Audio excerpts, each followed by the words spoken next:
আমি তোকে আগেই বলেছিলাম তোর ছেলেকে আমার মেয়ের আশেপাশেও যেন না দেখি, কিন্তু তোর তো লোভ বেশি। আমার মেয়ের সাথে ছেলের একটা হিল্লে করাতেই পারলেই সারা জীবন পায়ের উপর পা তুলে খেতে পারবি। বড় সাহেব, আমার ছেলেকে ক্ষমা করে দিন।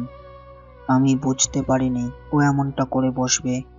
ও তো এখনো বোঝেই না কি প্রেম আর কি ভালোবাসা। তোর ক্ষমা তোর কাছেই রাখ। তোর ছেলেকে আমি মেরে এখানেই পুঁতে রেখে দেবো। হারামজাদার সাহস কত বড়, দারোয়ানের ছেলে হয়ে মালিকের মেয়ের দিকে হাত বাড়ায়। এই তোরা ওকে মারতে থাক, থামলি কেন? বড় সাহেবের কথা শুনে রফিক মিয়া আর দাঁড়িয়ে থাকতে না পেরে সোজা তার পায়ে পড়ে যায় আর কান্না করতে করতে বলে, সাহেব, আমি আপনার পায়ে পড়ি, আমার ছেলেকে ছেড়ে দিন। ওর কিছু হলে আমরা কি নিয়ে বাঁচবো? সাহেব, আমি কথা দিচ্ছি আমার ছেলে আর আপনার মেয়ের ছায়াও দেখবে না। দেখ রহিমা, তোর স্বামী আমার বাড়িতে অনেক বছর হলো দারোয়ানের চাকরি করে। তুই নিজেও আমার বাসায় ঝিয়ের কাজ করিস। তারপরেও কি করে ভাবলি তোর ছেলেকে আমার মেয়ের পেছনে লেলিয়ে দিতে? আমাদের ভুল হয়ে গেছে, আমাদের ক্ষমা করে দিন। আমার ছেলে কোনো দোষ নেই, সব দোষ আমাদের। আমরা ওকে সঠিক শিক্ষা দিতে পারিনি। ভুলটা যখন বুঝতে পেরেছিস তখন তোদের তো ক্ষমা করে দিতেই হয়। তুই আমি তোদের ক্ষমা করতে পারি একটা শর্তে। আপনার শর্তটা বলেন। আমার ছেলের জন্য আমি আপনার দেওয়া যে কোনো শর্ত মানতেই রাজি আছি। তোরা আগামীকাল সূর্য ওঠার আগে এই শহর ছেড়ে চলে যাবি, আর না গেলে তোর ছেলের লাশ কোনো নর্দমায় পড়ে থাকবে। না সাহেব, আপনি আমাদের সাথে এমন করবেন না। আমরা এই শহর ছেড়ে কোথায় যাব? সেটা তোদের আগেই ভাবা উচিত ছিল। এখন আমার শর্তে রাজি থাকলে বল, রাজকে ছেড়ে দিব, আর না হলে চোখের সামনেই ছেলেকে লাশ হতে দেখবি। বড় সাহেবের কথা শুনে রহিমা বেগম ছেলের দিকে তাকিয়ে দেখে রাজের মুখ থেকে অনবরত রক্ত পড়েই যাচ্ছে। 12 বছরের ছেলে না পাচ্ছে সহ্য করতে আর না পারছে পালাতে। উপস্থিত সবাই যেন দাঁড়িয়ে দাঁড়িয়ে মজা নিচ্ছে।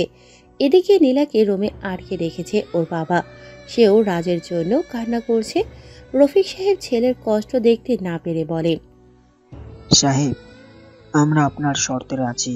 আমরা রাতে এই শহরের মায়া ছেড়ে অন্য কোথাও চলে যাব, তবুও আমার ছেলেকে কিছু করবেন না। এই তো তোদের মাথায় বুদ্ধি হয়েছে।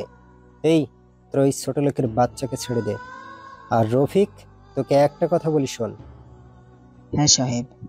গরিবদের জন্ম হয়েছে সারা জীবন ধনীদের গোলামি করার জন্য, এভাবে প্রেমের ফাঁদে ফেলে বড়লোক হবার স্বপ্ন দেখার জন্য না। কথাটা সব সময় মনে রাখিস। রাজের বাবা আর কোনো কথা না বলে ছেলেকে ধরে নিয়ে যেতে নিলে রাজ রক্তমাখা মুখে বলে, আজকে আমি ছোট বলে নীলাকে রেখে যাচ্ছি, কিন্তু যেদিন আমি বড় হব সেদিন ওকে আমার করে নিয়ে যাব। কোনো বাপের বেটা আমাকে আটকে রাখতে পারবে না। হা বাহাজার, চুপ কর। সাহেব, ওর কথায় কিছু মনে করিয়েন না গো। ও না বুঝে এসব বলেছে। দেখেছিস তোর ছেলের কি সাহস? এত মায়ের খাওয়ার পরেও মনে ভয় পায়নি। ভয় আমি না, বরং আপনি পাবেন, যেদিন এই রাজ বড় হয়ে এই শহরে তার ভালোবাসার মানুষকে নিতে আবার ফিরে আসবে। রাজের কথা শুনে বড় সাহেবের প্রচুর রাগ ওঠে আর সাথে সাথে কড়া গলায় বলে, এই তোরা ওকে ধরে এখানেই পুঁতে রেখে দে, তাহলে আর বড় হয়ে আমার মেয়েকে নিয়ে যাওয়ার স্বপ্ন দেখবে না। ওর স্বপ্ন এখানেই শেষ করে দে। প্লিজ সাহেব, এমন করবেন না। আমি ওকে নিয়ে চলে যাচ্ছি। ও ছোট মানুষ, না বুঝে ভুলভাল বলে ফেলেছে। তোরা এখনই আমার চোখের সামনে থেকে দূর হয়ে যা। আমি তোদের চেহারা আর কখনো দেখতে চাই না। রাজের বাবা আর কোনো কথা না বলে রাজের মুখ চেপে ধরে সেখান থেকে বাসায় চলে আসে। এইদিকে আপনাদের তো মনে হয় আর ধৈর্যের বাদ মানছে না। রাজের সাথে কেন এমন হচ্ছে তাই না? তাহলে চলেন একটু অতীত খুঁজে আসি। রাজের বাবা মা কাজে যাওয়ার জন্য রেডি হলে রাজ বায়না ধরে বসে, তোমরা রোজ রোজ আমাকে বাসে আটকে রেখে কাজে যাও, আমাকে কোথাও নিয়েও যাও না। বাজান রে, তোকে নিয়ে আমরা কোথায় যাব? আমাদের তো কাজ করতেই দিন শেষ হয়ে যায়। তাই বলে নিজের ছেলেকে একটু সময় দেবে না? আমার তো মন চায় তোমাদের সাথে ঘুরতে যেতে।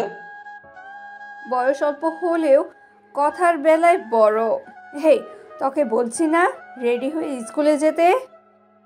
আহ, রাজের মা, চুপ করো তো। ও তো ঠিকই বলেছে। এই, তোমার আশকারা পেয়ে পেয়েই ছেলে আমার ফাজিল হয়ে উঠছে দিনকে দিন। আচ্ছা বাবা, ঠিক আছে। এই রাজ, চল, তোকে আজকে আমরা আমাদের সাথে বড় বাড়িতে নিয়ে যাব। কি মজা কি মজা, আমি বড় বাড়িতে ঘুরতে যাব। না, তোকে বড় বাড়িতে ঘুরতে যেতে হবে না, তুই স্কুলে যা। দেখো রাজের মা, আমার ছেলে ওর ক্লাসের টপার। একদিন স্কুলে না গেলে কিছুই হবে না। আর তাছাড়া একটা দিন ঘুরতে নিয়ে গেলে তেমন কিছুই হবে না। তোমার কি মনে হয় ও বড় বাড়িতে গিয়ে হাত পা গুটিয়ে বসে থাকবে? ও যেই ফাজিলের ফাজিল, সব কিছু মাথায় তুলে নাচবে। না মা, আমি কিছুই করব না, শুধু তোমার সাথে গিয়ে সব কিছু দেখবো। এই তো আমার লক্ষ্মী ছেলে। রাজের মা, তুমি একটু ওকে তাহলে রেডি করে দাও। ঠিক আছে, তবে রাজের বাবা, হ্যাঁ, একটা কথা শুনে রেখো। ছেলের কারণে যদি বড় সাহেব আমাকে কথা শোনায় তখন কিন্তু তোমার খবর আছে। আরে বাবা, কিছু হবে না। আমার ছেলে সবার থেকে ভালো। তোমার ছেলে কেমন ভালো সেটা তোমার থেকে আমি বেশি ভালো জানি। রাজের মা, তুমি কিন্তু এভাবে আমার ছেলের নামে মিথ্যা দোষ দিতে পারো না। আমি এটা একদম বিশ্বাস করব না। এভাবে রাজের বাবা মা আরো কিছু কথা বলে রাজকে সাথে নিয়ে বড় বাড়ির উদ্দেশ্যে রওনা হয়। 10 মিনিট হেঁটে যাওয়ার পরে সেখানে চলে আসে। রাজ এত বড় বাড়ি দেখে ওর বাবাকে বলে, আব্বু, এত বড় বাড়ি? হ্যাঁ রে বাবা, এটাই বড় সাহেবের বাড়ি। ওনাদের টাকা পয়সার কোনো কমতি নেই, এমন আরো বাড়ি আছে তাদের। আল্লাহ আমাদের ভাগের সম্পত্তি মনে হয় এদের মতো ধনীদের দিয়ে গেছে, আমাদের গরিবের কাতারেই ফেলেছে। শুনেছো ছেলের কথা? তুমি না বলো ছেলে আমার বয়সে ছোট? আরে রাজের মা, তুমি একটু থামো। আর বাবা রাজ, শোন, তারা পরিশ্রম করে এত বড় হয়েছে। আব্বু, আমার মনে হয় পরিশ্রম যদি ধনী হওয়ার প্রথম ধাপ হতো তাহলে কৃষকরাই আগে ধনী হতো, কেননা তাদের থেকে পরিশ্রম বেশি আর কেউ করে না। আর তাছাড়া তুমি আর মাও তো অনেক পরিশ্রম করো, তাহলে আমরা গরিব কেন? রাজের এমন কথা শুনে রাজের বাবা রাজের মায়ের মুখের দিকে তাকিয়ে চোখের জল মুছে ছেলেকে বলে, বাজান রে, তোর প্রশ্নের জবাব দেবার মতো উত্তর আমার কাছে নেই। এই রহিমা, তুমি তোমার ছেলেকে সাথে নিয়ে ভেতরে যাও, আমি গেটে ডিউটি করি। ঠিক আছে, এই রাজ, আয় ভিতরে যায়। আব্বু টাটা। আব্বু, একদম মাকে বিরক্ত করবে না কিন্তু, কেমন? একদম বিরক্ত করবো না, আমি তোমাদের গুড ছেলে। রাজ কথা বলে ওর মায়ের হাত ধরে বাড়ির ভেতরে চলে আসে। রাজ আশেপাশে সবকিছু চেয়ে চেয়ে দেখতেই যেন ব্যস্ত। এইদিকে বড় রহমান চৌধুরী রহিমার সাথে ছোট ছেলেকে দেখে জিজ্ঞেস করে, রহিমা, তোর সাথে এই ছেলেটা কে? সাহেব, ও আমার ছেলে রাজ। তোর ছেলেকে তুই বাড়িতে রেখে আসবি, এখানে কেন নিয়ে এসেছিস? হ্যাঁ, আসলে আমরা দুজনেই তো এখানে কাজ করি, যার জন্য ওকে তেমন বাহিরে নিয়ে যেতে পারি না। আজকে বায়না ধরেছে বড় বাড়ি দেখবে, তাই সাথে নিয়ে এসেছি। ঠিক আছে, তবে খেয়াল রাখিস তোর ছেলে যেন আমার বাড়ি থেকে কিছু চুরি করে না নিয়ে যায়। বড় সাহেবের কথা শুনে রাজের মায়ের বেশ কষ্ট লাগে, তবে কষ্টটা বুকের মাঝে চেপে রেখে বলে, না সাহেব, আমার ছেলে এমন কিছুই করবে না, আমরা ওকে এমন শিক্ষা দেইনি। আর তাছাড়া আমার ছেলে খুব ভালো ছাত্র। বলিস কি, তোর ছেলে লেখাপড়া করিস? আরে এই বয়সে লেখাপড়া না করিয়ে কোনো কাজে লাগিয়ে দে, তাহলে বড় হয়ে কাজে মন বসাতে পারবে। না সাহেব, আমরা আমাদের ছেলেকে লেখাপড়া করিয়ে মানুষের মতন মানুষ গড়ে তুলব। আর আল্লাহর রহমতে ওর মেধা খুবই ভালো, প্রতি ক্লাসে ভিত্তি পায়। দেখিস আবার বড় মানুষ গড়তে গিয়ে না তোর ছেলে দেশের নাম করা গুন্ডা তৈরি হয়। রহমান সাহেব উপরের কথাগুলো বলে সেখান থেকে চলে যায়। এদিকে রাজ ওর মাকে বলে, আম্মু, তুমি আর বাবা বলেছো ওনারা অনেক বড় মানুষ। হ্যাঁ, ঠিকই তো বলেছি। আর তারা বড় মানুষ না হলে এত বড় বড় বাড়ি কিভাবে করলো? না মা, এরা বড় মানুষ না, এরা হয়তো আর্থিক দিক দিয়ে বড় লোক হবে, তবে মন মানসিকতার দিক থেকে পুরোই ছোট লোক। চুপ কর, তোকে নিয়ে আসাটাই আমার ভুল হয়ে গেছে। আর একটা কথাও বলবি না, এখানে চুপ করে বসে থাক, কোনো কথা বলবি না, আর কোনো জিনিসে হাত দিবি না, বলে দিলাম। ঠিক আছে আম্মু। রাজের মা রাজকে বসিয়ে রেখে ঘরের কাজ করতে থাকে। এদিকে বড় সাহেবের মেয়ে নীলা ওর মায়ের সাথে স্কুলে যাওয়ার সময় রাজকে দেখতে পায় বসে আছে। তাই নীলা ওর মাকে বলে, আম্মু, হ্যাঁ মো বলো। ওই ছেলেটা কে এভাবে একা একা বসে আছে? নীলার কথা শুনে মিসেস রাশিদা চৌধুরী রাজের দিকে দেখে রহিমাকে ডেকে বলে, এই রহিমা, রহিমা। রাজের মা রাশিদা চৌধুরীর ডাক শুনে হাতের কাজ ফেলে দৌড়ে চলে আসে আর ছেলের পাশে দাঁড়িয়ে বলে, হ্যাঁ ম্যাডাম, বলেন কি হয়েছে? এই ছেলেটাকে কোথা থেকে ফকিরনির ছেলে বলে এখানে চলে আসে দেখিস না? ম্যাডাম, ও আমার ছেলে রাজ। তোর ছেলেকে একটু এখানে কেন নিয়ে এসেছিস? হ্যাঁ, আর ওকে দূরে বসিয়ে রাখ যেন আমার মেয়ের নজরে না আসে। ঠিক আছে ম্যাডাম। এই রাজ, ওই দিকে চল তো বাপ। চলো মা। রাজের মা রাজকে অন্যদিকে নিয়ে বসিয়ে রাখে। এদিকে রাজ চলে গেলে নীলা বেশ রাগী কণ্ঠে বলে, আম্মু, তুমি আন্টিকে এভাবে বকলে কেন? এসব ছোট লোকদের এইভাবে বকতেই হয়, না হলে আবার মাথায় চড়ে বসে। আর তুমি ওকে আন্টি নয় বরং কাজের বুয়া বলে ডাকবে, কেমন? না, আমি তাকে আন্টি বলেই ডাকবো। সে আমার থেকে এই সম্মানটুকু পায়। হয়েছে, এবার চলো, স্কুলে দেরি হয়ে যাচ্ছে। না আম্মু, আমি স্কুলে যাব না। আমি রাজের সাথে আজকে খেলবো। থাপ্পড়ায় তোমার দাঁত ফেলে দিব। কিছু বলি না রেখে মাথায় উঠেছ? চলো স্কুলে যাব। মায়ের বকা খেয়ে নীলা কান্না করতে করতে স্কুলে চলে যায়। এদিকে রাজ দুপুরের টেবিল সাজিয়ে রাখা খাবার দেখে বলে, আম্মু, আমি ওই বড় মাছের মাথাটা খাবো। না রে বাজার, এগুলো আমাদের জন্য না, এগুলো বড় সাহেবরা খাবেন, আমরা দাঁড়িয়ে দাঁড়িয়ে দেখব। না আম্মু, আমার খুব খেতে মন চাচ্ছে, আমি খাবো।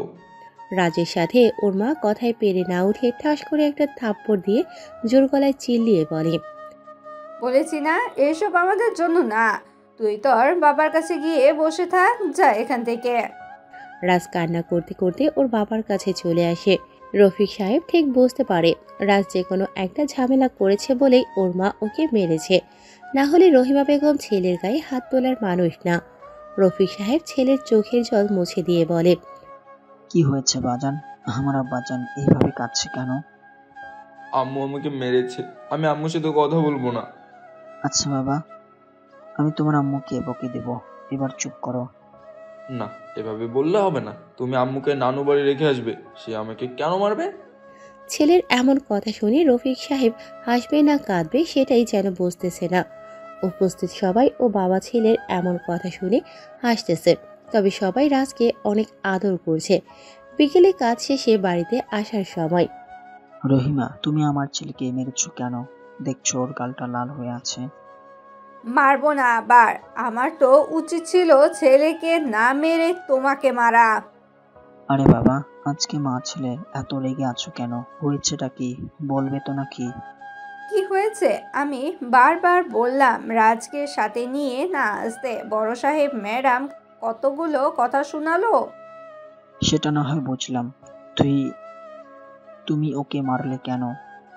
মারবো না, ওনার বড় মাছের মাথা খাওয়ার শখ হয়েছে।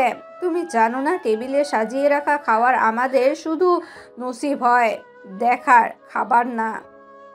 হ্যাঁ, তার জন্য তুমি ওকে মারবা?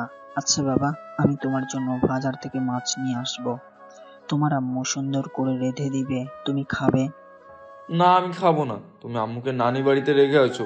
আম্মু একদম ভালো না, আম্মু পচা। আম্মু পচা বলেই বাপ ছেলে দুই বেলা ভাত খেতে পারছিস, না হলে বাপকে জেলের ঘাটি টানতে হতো। রহিমা, ছেলের সামনে এসব কি বলে নাকি? কেন বলবো না?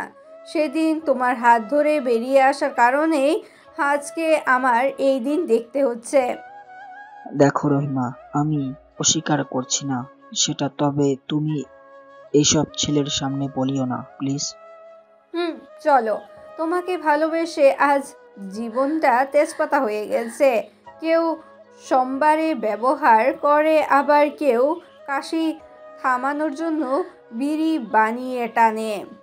রহিমা বেগমের কথার জবাবে আর কিছু না বলে রফিক সাহেব চুপ করে থাকে, কেননা সে একটা বললে হাজারটা শুনতে হবে। বাসায় রাজকে রেখে রফিক সাহেব বাজার করতে যায়। অনেক ঘুরে ঘুরে ছেলের জন্য একটা আধা কেজি ওজনের সিলভার কাপ মাছ নিয়ে আসে। বাজারে ব্যাগ খুলতেই রহিমা বেগমের মাথায় রাগ উঠে যায়, কেননা রফিক সাহেব শুধু মাছ আর আলু এনেছে, সাথে আর কিছুই আনেনি। তোমার মাথায় কি সমস্যা আছে নাকি বলো তো? কেন, কি হয়েছে? কি হয়েছে মানে? শুধু মাছ আর আলু এনেছো, রান্না করব কি? ছেলে মাছের মাথা খেতে চেয়েছে, তাই একটা মাছ নিয়ে আসলাম। একটু মানিয়ে নাও না। ছেলের আবদার কি ফেলা যায় বলো? পেটে ভাত নেই, উনি ছেলেকে মাছ খাওয়াবে?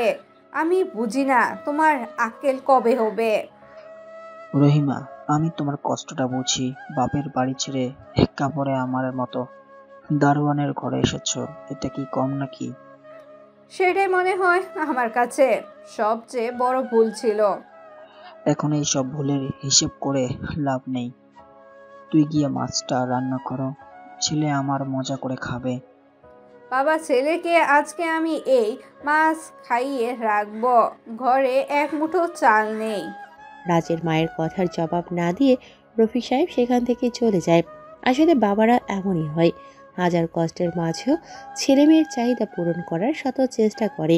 এদিকে রহিমা বেগম পাশের বাসা থেকে চাল ধার করে এনে মাছ দিয়ে সুন্দর করে ভাত রান্না করে। রাতে বাবা ছেলেকে খেতে দিয়ে না, এবার বাবা ছেলে মন ভরে খাও। শুধু বাবা ছেলে কেন খাবে? ছেলের মাও একটু খেয়ে দেখুক না কেমন হচ্ছে রান্না। বাবা ছেলে খেলেই ছেলের মায়ের খাবার হয়ে যাবে। তোমরা খাও। রহিমা, আমার সংসারে খুব বেশি কষ্ট করতে হচ্ছে তোমাকে, তাই না? কষ্ট করছি কি না জানি না, তবে এটা আমার ভাগ্যের লেখা, যেটা চাইলেও কখনো পরিবর্তন করতে পারবো না। তুমি চাইলেও আমার কপালে লাথি দিয়ে নিজের ভাগ্যের চাকা পরিবর্তন করতে পারতে, কিন্তু তুমি সবটা করোনি, যার জন্য আমি তোমার কাছে কৃতজ্ঞ। দেখো, এসব বলবে না। আমি তোমার এই কুঁড়ে ঘরে অনেক সুখী আছি। আমি আমার গরিব স্বামী আর কলিজার টুকরাকে নিয়ে বাকি জীবনটা পার করে দিতে চাই। আম্মু, আমি বড় হলে তোমাদের কারোরই কষ্ট করতে হবে না, আমি তোমাদের বসিয়ে খাওয়াবো। হ্যাঁ রে বাবা, তাই তো তোকে পড়াশোনা করে মানুষের মতো মানুষ হতে হবে। আমি পড়াশোনা করে অনেক বড় হব, যতটুকু পড়াশোনা করলে তোমাদের আর কষ্ট করতে হবে না। আচ্ছা ঠিক আছে বাবা, এখন লক্ষ্মী ছেলের মতন খাবার খেয়ে উঠো তো। হুম। আম্মু, তোমার হাতের রান্নার তুলনা হয় না। ইস, কি স্বাদ এই মাছটা। থাক, বাবা ছেলে মিলে মাকে আর পাম দিতে হবে না। রান্নার প্রশংসা করলেও দোষ, আবার না করলেও দোষ। তাহলে কি বলবে বাবা ছেলে বলতো? কিছুই বলতে হবে না, তাড়াতাড়ি খেয়ে উঠো, ছেলেকে পড়াতে হবে। এভাবে ওরা কথা বলতে বলতে খাবার খেয়ে শেষ করে। রাজকে ওর মা 2 ঘন্টা পড়িয়ে কপালে হাত বুলিয়ে ঘুম পাড়িয়ে দেয়। ছেলে যখন গভীর হবে তখন রফিক মিয়া রাজের মাকে বলে, রাজের আম্মু, আমাকে তুমি ক্ষমা করে দিও। হঠাৎ তুমি এভাবে আমার কাছে ক্ষমা চাচ্ছ কেন? এই যে আমার সাথে প্রেম করে তুমি এক কাপড়ে বাবার ভাইয়ের কথার অবাধ্য হয়ে আমার সাথে চলে না আসলে এমন কষ্টের মুখে পড়তে হতো না। আমি এইসব নিয়ে ভাবি না। যদি ভাবতাম তাহলে সুখী জীবন রেখে তোমার হাত ধরতাম না। আমি হয়তো গোপনে ভালো একটা কাজ করছিলাম, যার জন্য আল্লাহ তোমার মতো ভালো মনের মেয়েকে আমার বউ করে পাঠিয়েছে। হয়েছে, এখন এসব না বলে ঘুমাও, সকালে আবার কাজে যেতে হবে। এখনই ঘুমাবো, একটু দেরি করলে হয় না? ছেলে তো ঘুমিয়ে পড়েছে। বুড়া বয়সে ভীমরতি ধরেছে, হ্যাঁ? দেখছো না ছেলে ঘুমিয়ে আছে, যদি বুঝতে পারে তখন কি হবে? তাই বলে ছেলের কথা বলে বলে ছেলের বাবাকে এইভাবে কষ্ট রাখবা? কথা না বলে ঘুমা, আর একটা কথা বললে তোমাকে মাটিতে শুতে দিব বলে দিলাম। তুমি আমার সাথে কেমন যেন করতেছো। আমি মাত্র এক ছেলের বাপ, মনের শখ আহ্লাদ কি বুইরা হইছে কাও? না, বুইরা হয় নাই, বয়স বেড়ছে, আর উনি দিনকে দিন যুবক সাজতাছে। এটাই তো সময় মনের আকাঙ্ক্ষা কে মেটানোর। দেখো রাজের বাবা, আর একটা কথা যদি বলছো তাহলে কিন্তু খবর আছে, ছেলে বড় হয়েছে, এটা মাথায় রাখতে হবে। না, এই ছেলের যন্ত্রণা আর পারা গেল না। কি আর করা, মনকে শক্ত করে বেঁধেই ঘুমিয়ে পড়ি। রাজের বাবা উপরের কথাগুলো বলে ঘুমিয়ে যায়। এইদিকে রাজের মা হাসতে হাসতে পেছন ফিরে দেখে রফিক মিয়া ঘুমিয়ে গেছে। রহিমা বেগম স্বামীর কপালে একটা চুমু দিয়ে নিজেও ঘুমিয়ে পড়ে। সকালে সবার আগে উঠে নাস্তা তৈরি করে। রাজকে ঘুম থেকে তুলে দাঁত ব্রাশ করিয়ে দেয়, যেটা দেখে রাজের বাবা বলে, শুধু ছেলের দাঁত পরিষ্কার করে দিলেই কি হবে? তোমার কি হাত নেই যে তোমাকে দাঁত ব্রাশ করিয়ে দিতে হবে? দিন দিন বয়স বাড়তাছে আর ভীমরতি ধরতাছে কিন্তু তোমার। মানুষ বইরা হলে কি হবে, মনটা তো আর বইরা হয় না। হয়েছে, এখন এসব আদিক্ষেতা বাদ দিয়ে গোসল করে এসে নাস্তা করো। ওকে ম্যাডাম, আসতেছি। এই রাজ, তোর আবার কি হলো, খাচ্ছিস না কেন? আব্বু আসুক একসাথে খাই। আব্বুকে সারা খেতে কেমন কেমন লাগে। এখানে যে মায়ের সাথে খাচ্ছিস সেটা ভালো লাগছে না? বাপের জন্য অপেক্ষা করতে হবে। তোমার আর আব্বুর সাথে খাবার না খেলে আমার পেটের ভাত হজম হয় না। হয়েছে, বাপের সাথে আর তাল মেলাতে হবে না। তোর আব্বু এসে পড়বে, খাওয়া শুরু কর, না হলে স্কুলে দেরি হয়ে যাবে। মায়ের কথা শুনে রাজ খাওয়া শুরু করে। কিছু সময় পরে রফিক মিয়া আসলে সবাই মিলে খাবার খাওয়া শেষ করে। রাজকে রেডি করে স্কুলে পাঠিয়ে দুজনে কাজে চলে আসে। এদিকে রহিমা বেগমকে একলা কাজে আসতে দেখে নীলা এসে জিজ্ঞেস করে, আন্টি, তুমি আজকে রাজকে সাথে নিয়ে আসোনি?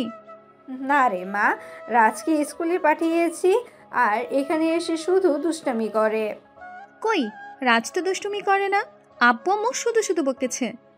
মারে এভাবে বলিস না, আমরা গরিব মানুষ, এসব কথা কিছু মনে করতে নেই। আচ্ছা আন্টি, রাজ কোন স্কুলে পড়ে? আমি ওর সাথে খেলবো। দেখো না, আমার খেলার কোনো সাথী নেই।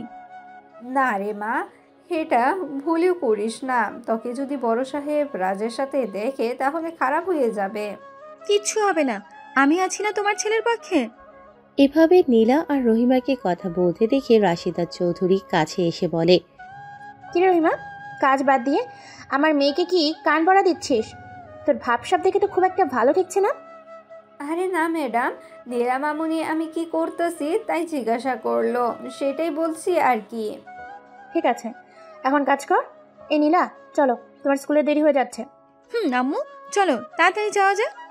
নীলার মা নীলাকে নিয়ে স্কুলে চলে যায়। এদিকে রাজ স্কুলে বসে আছে, মনটা ভীষণ খারাপ। এভাবে মনমরা হয়ে থাকতে দেখে ওর বন্ধু বলে, দেখ রাজ, এভাবে মন খারাপ করে থাকিস না। আমি না বুঝে তোর সাথে খারাপ ব্যবহার করেছি। আমি বুঝতে পারিনি তাতে তুই এতটা মন খারাপ করবি। তোর ব্যবহারে আমি মন খারাপ করেছি সেটা তোকে কে বললো? তাহলে তোর মন খারাপ কেন? আরে বাবা, আমি তো এমনিতেই মন ভার করে বসে আছি, যেন কোনো একটা সুন্দরী মেয়ে এসে রিজন জানতে চায়। মামা, তুই যে আমাদের স্কুলের টপার সেটা দেখেই বোঝা যায়। এইটুকু বয়সে মেয়ে পটানোর এত চিন্তা ভাবনা। তুই মামা চুপ থাক। কালকে আমি বড় বাড়িতে গিয়েছিলাম আম্মু আব্বুর সাথে। তোর বাবা মা সেখানে কাজ করে, তুই সেই সুবাদে তাদের সাথে যেতেই পারিস, তা বলার কি আছে? সেখানেই তো কথা মামা, আমি ওই বাড়িতে একটা পরী দেখেছি, কি যে সুন্দর মামা, তোকে বলে বোঝাতে পারবো না। দেখ রাজ, আমাদের বয়সটা খুব একটা বেশি না। এই বয়সে এই প্রেম প্রেম নিয়ে ভাবলে চলবে না। তার উপরে বড় সাহেবের মেয়ে, নাম শুনেই তো গায়ে কাটা দিয়ে ওঠে। তোর উঠছে, তবে আমার তো কাটা দিচ্ছে না। আমি তো বরং ওই মেয়ের লগে প্রেম করবই করবো। সে তোর ইচ্ছে, তবে ওই মেয়ে কি আর তোর মতো প্রেম ভালোবাসা নিয়ে পড়ে আছে নাকি? আর সে কোন ক্লাসে পড়ে? নামটা শুনেছি নীলা, এখন কোন ক্লাসে বা কোথায় পড়ে সেটা অজানা। ঠিক আছে, পরে দেখা যাবে। এখন চল ক্লাসে যাই। এই বয়সে প্রেমের ভূত মাথায় চেপেছে। আরে মামা, এই যুগে ছোট আর বড় আছে নাকি? সবাই ডিজিটাল, মনের রং লাগলেই প্রেম। হয়েছে, বলতে হবে না, চল এখন। তারপর ওরা ক্লাসে চলে আসে। এভাবে কেটে যায় দুদিন। একদিন রাজ স্কুল গেটের বাইরে দাঁড়িয়ে আইসক্রিম খাচ্ছে। এমন সময় নীলা পেছনে দাঁড়িয়ে বলে, তুমি কি স্বার্থপর, একা একা আইসক্রিম খাচ্ছ আমাকে রেখে? নীলার কথা শুনে রাজ পেছনে ফিরেই তো অবাক, আর অবাক হবেই না কেন? এভাবে পছন্দের মানুষটা চলে আসবে, এটা কি চারটেখানি কথা? আরে ম্যাডাম, আপনি? দেখো রাজ, আমি আর তুমি সেম এজ, সো তুমি আমাকে ম্যাডাম না বলে নীলা বলে ডাকবে। তা না হয় ডাকলাম। তো নীলা, তুমি কি আমার সাথে এভাবে ফুটপাতে দাঁড়িয়ে নর্মাল আইসক্রিম খাবে? কেন খাবো না? এইগুলো কি মানুষ খাওয়ার জন্য তৈরি করেনি? তা করেছে, তবে আমাদের সাথে তোমাদের অনেক তফাৎ। চলো, আমি তোমার জন্য ভালো আইসক্রিম নিয়ে আসি। নিজের পকেটে আছে 2 টাকা আর আমাকে বলছো ভালো আইসক্রিম খাওয়াবে?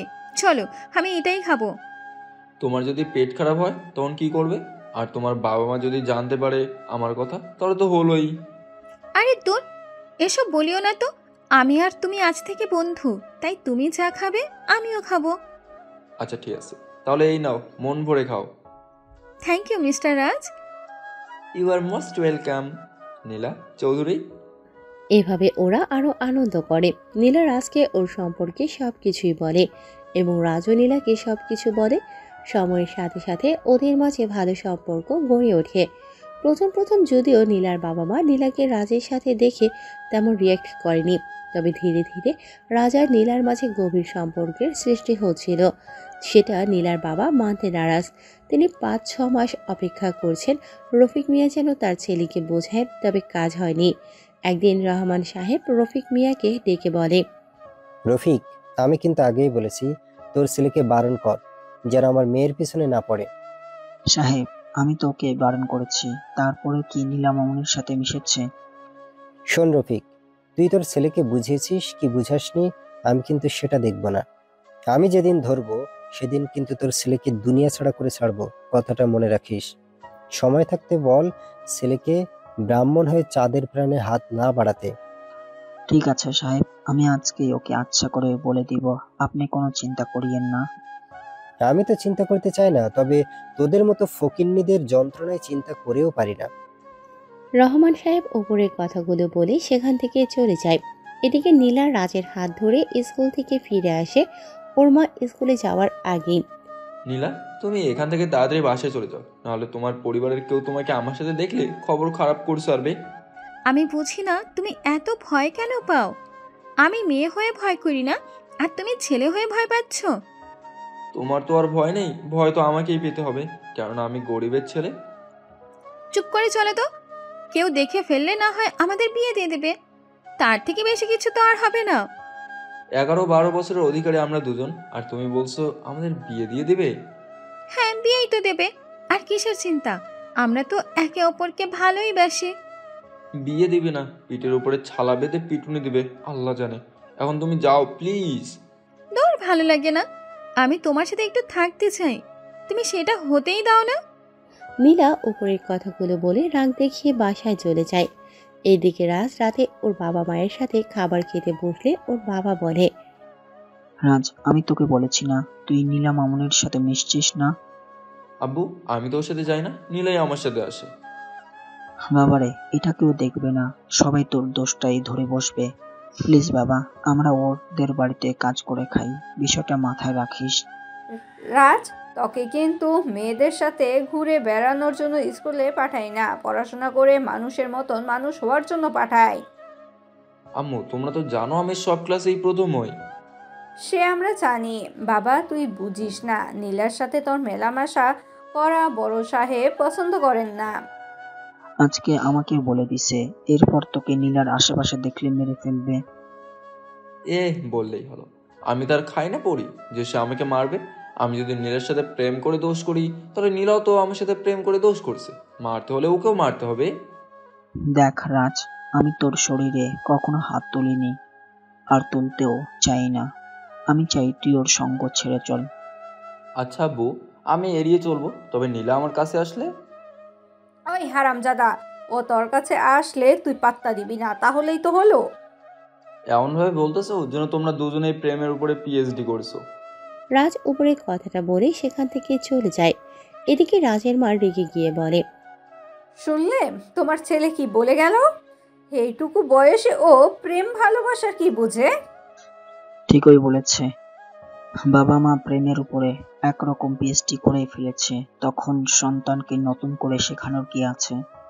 এই, তোমার কারণে ছেলে আমার বিগড়ে যাচ্ছে, আশকারা দিয়ে দিয়ে মাথায় তোলো, একদিন দেখবে মাথা থেকে নামছে না। সে দেখা যাবে, আমিও চাই আমার ছেলে আমার মতো প্রেমিক পুরুষ হয়ে উঠুক। মন্ডাই চায় ছেলেকে না তোমার গলা টিপে দেয়, এইটুকু বয়সে ছেলেকে প্রেম করতে আশকারা দিচ্ছে। ছেলের বাবা করেছে, এখন ছেলে করলে দোষ কি তাতে? তোমার কি মনে হয় আমি তোমার হাত ধরে নাচতে নাচতে ঘর ছেড়ে এসেছিলাম বলে ওই মেয়েও ছেলের হাত ধরে চলে আসবে? আরে এখনকার মেয়েরা আমার মতন বোকা নাই। বোকা নই, আবার চালাকও তো হতে দেখলাম না। সেইটাই তো প্রেমের সাগরে ডুব দিয়েই বসে। দেখো, তোমার সাথে কথা বলে আমি পারবো না। একটার বারবার চিন্তা করে দেখো, আমাদের মতন ছেলের জীবনটা যেন নষ্ট না হয়। আরে বাবা, আমি তো তোমার সাথে মজা করি। আমি তো জানি বড় লোকের মেয়ের সাথে প্রেম করার মজা কিভাবে ভোগ করতে হয়। হ্যাঁ, এই জন্য ছেলেকে বোঝাও যেন আমাদের মতন ভুল না করে। একটি মাত্র আদরের ছেলে আমার। থাক, তুমি আর কাইন্দো না। যাও, গিয়ে রাজকে একটু পড়াও। যাচ্ছে। রহিমা বেগম রাজকে পড়াতে চলে যায়। এভাবে আরো কিছুদিন চলে যায়। একদিন নীলা রাজের হাত ধরে স্কুল থেকে বাড়িতে ফিরছিল, যেটা রহমান সাহেব দেখে বসে আর সঙ্গে সঙ্গে লোক দিয়ে রাজকে ধরে নিয়ে আসে বাড়িতে।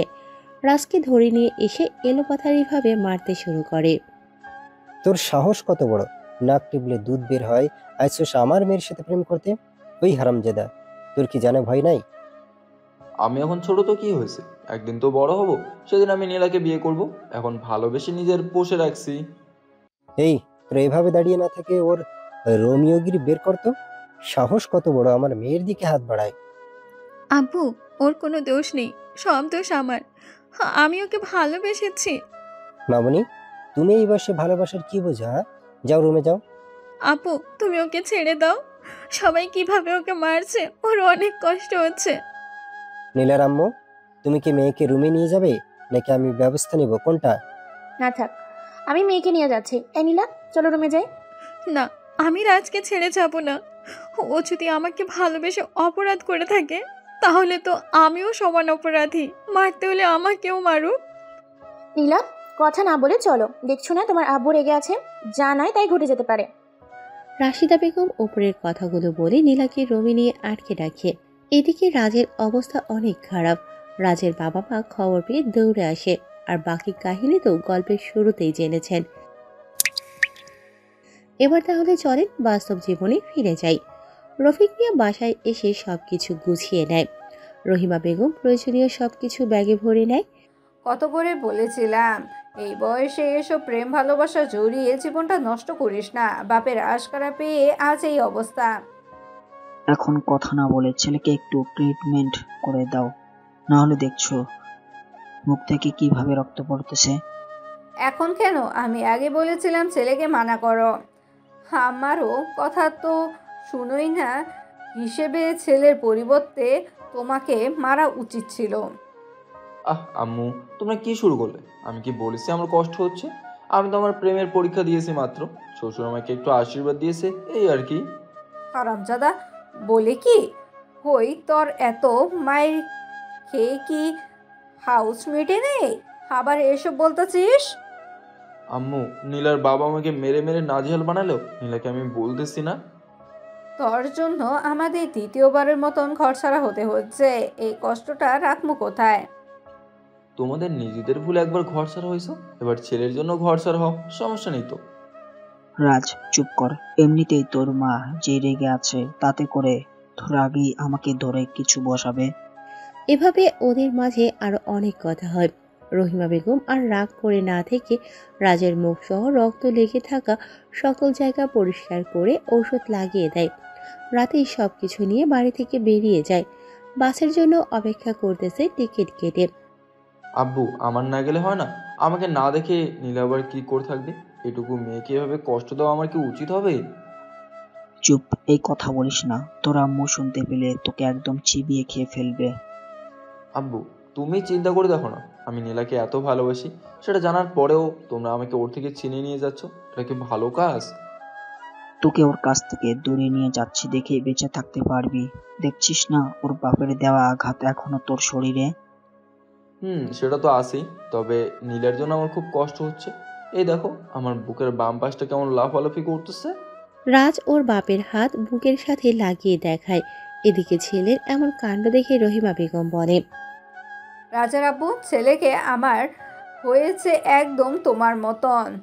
যতই মায়ের খাক না কেন, প্রেমিকাকে ভুলবে না। রাজের মায়ের মুখে এমন কথা শুনে রাজ দুজনের মুখের দিকে তাকিয়ে অবাক হয়ে জিজ্ঞেস করে, আম্মু, তার মানে আব্বু আমার মতো তোমার সাথে প্রেম করেছিল? না মানে রাজ, কি শুরু করলি? হ্যাঁ, তুই দেখছিস না তোর কারণে আজকে আমাদের শহর ছেড়ে যেতে হচ্ছে। আমাকে নীলার বাপে জোর করে শহর ছাড়া করছে, এটার খেসারত তাকে একদিন না একদিন দিতেই হবে।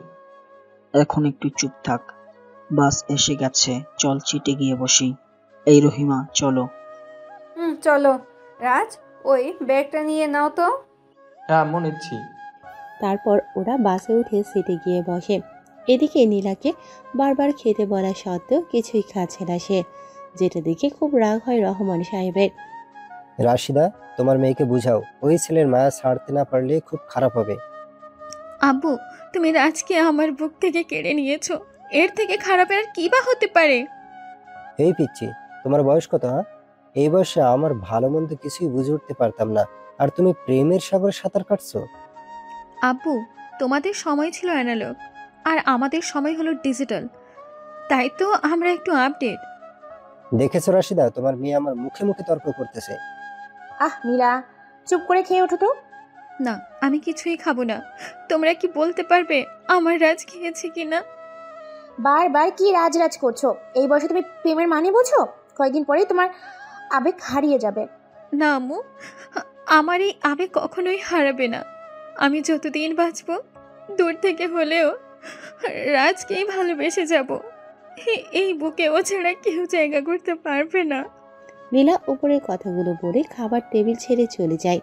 এদিকে মেয়েকে এভাবে চলে যেতে দেখে রহমান সাহেবের আরো বেশি রাগ উঠে যায়। দেখছো তোমার মেয়ের সাহস, আমার সামনে থেকে খাবার না খেয়ে উঠে যায়। তোমারই তো রক্ত, এতটুকু সাহস তো থাকবেই, না হলে এই সাম্রাজ্য ধরে রাখবে কি করে? আশকারা দাও, আরো বেশি করে আশকারা দাও। একবার সম্মানের দিকে হাতে বাড়িয়েছে, সেটা দেখেও তোমার হুঁশ হচ্ছে না। এখন আমাকে আপনি কি বলতে বলেন? আপনার মেয়েকে আপনি সামলান, রাজকে তো সহজ ছাড়া করেই ফেলছেন, এখন আর কি বাকি আছে? ওকে শহর ছাড়া না করে দুনিয়া ছাড়া করাটাই ভালো ছিল। হারামজাদা আমার এইটুকু মেয়ের মাথায় প্রেমের ভূত এমন ভাবে ঢুকিয়েছে যেটা বের করতেই পারছি না। আমি গেলাম, আপনি আপনার মেয়েকে নিয়ে কি করে খাওয়াবেন না খাওয়াবেন আমি গেলাম। বাবা মেয়ের এই সার্কাস আমার আর ভাল লাগতেছে না। রাশিদা বেগম উপরের কথাগুলো বলে সেখান থেকে চলে যায়। রহমান সাহেব ও দাঁড়িয়ে না থেকে চলে যায়। নীলা কান্না করতে করতে না খেয়ে ঘুমিয়ে পড়ে। পরের দিন সকালে নীলাকে খাবার টেবিলে বসিয়ে খাবার খেতে বলে রহমান সাহেব, কিন্তু নীলা কিছুই খাবে না, যে কারণে নীলার সাথে বেশ রেগেই কথা বলে নীলার বাবা। এমন সময় নীলার ফুপি আর ফুপা নীলাদের বাড়িতে প্রবেশ করে। রহমান সাহেবকে এভাবে নীলার সাথে কথা বলতে দেখে নীলার ফুপি ভিতরে আসতে আসতে বলে, কি ব্যাপার ভাইজান, তুমি এভাবে আমার আম্মাজানের সাথে রাগারাগি করতেছো কেন? কি আর বলবো দুঃখের কথা, আমার এই ফাজিল মেয়ে এইটুকু বয়সে প্রেম করেছে। কি বলো ভাইয়া, নীলা এই বয়সে প্রেম করেছে? হ্যাঁ, তোরা তো অনেকদিন পরে আসলি তাই দেখিসনি। আমাদের বাড়ির দারোয়ানের ছেলের সাথে নীলা প্রেম করেছে। কি বলছো এসব? ঠিকই বলছি, তাই তো আমার মাথায় আমার হ্যাং হয়ে গেছে। আমি বুঝি না ও ভালোবাসার কি বোঝে। ভাইজান, আপনি একটু ঠান্ডা হন, আমি কথা বলছি নীলার সাথে। কোনো লোভ হবে না, ও খুব জেদি মেয়ে, কাল থেকে কিছুই খায়নি। নীলা, মামনি তুমি নাকি কাল থেকে কিছুই খাওনি? খাইনি আর খাবোও না। আমার রাজ না খেয়ে কষ্টে আছে, আমি তাহলে কেন খাবো? মামনি, তুমি তো ছোট, তুমি ভালোবাসার সম্পর্কে কিছুই জানো না। তোমার এখন রাজের প্রতি যেটা তৈরি হয়েছে সেটা ভালো লাগা, ভালোবাসা না। তুমি যখন বড় হবে তখন এই ভালো লাগা থাকবে না। আমি ভালোবাসা ঠিকই বুঝি, বরং তোমরাই বোঝো না। ভালোবাসা পবিত্র জিনিস, যেটা স্বর্গ থেকে আসে। তোমাদের মতো মানুষের জীবনে প্রেম আসবে কি করে? তোমাদের তো মন নেই। দেখেছিস এইটুকু মেয়ে কেমন পাকা পাকা কথা বলে, মনে হচ্ছে আমরা ওকে আগে এই পৃথিবীতে না, বরং ও আমাদের আগে এই পৃথিবীতে এসেছে। আব্বু, তুমি জানো না আমাদের রুহুকে আল্লাহ একসাথে সৃষ্টি করেছে, তবে সেটা ভিন্ন ভিন্ন সময়ের দুনিয়ায় পাঠিয়েছে।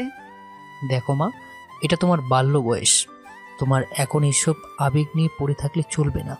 তোমাকে কঠোর হতে হবে যেন রাজকে কাছে পেতে পারো। আমি কি করলে রাজকে ফিরে পাবো বলো? তুমি যদি এমন না করে ঠিক মতো খাবার খাও, আবার পড়াশোনা করে নিজেকে মানুষের মতো মানুষ হিসাবে করে তোলো, তাহলে রাজকে একদিন না একদিন ঠিকই তোমার করে পাবে। তোমার ছোটকালের ভালোবাসা যদি সত্যি হয়ে থাকে, তাহলে তোমাদের বড় হওয়ার পরেও কেউ আলাদা করতে পারবে না। আমি আমার রাজকে নিজের করে পাবার জন্য যা খুশি সেটাই করতে পারি। তাহলে এখন লক্ষ্মী মেয়ের মতো নাস্তা করে নাও।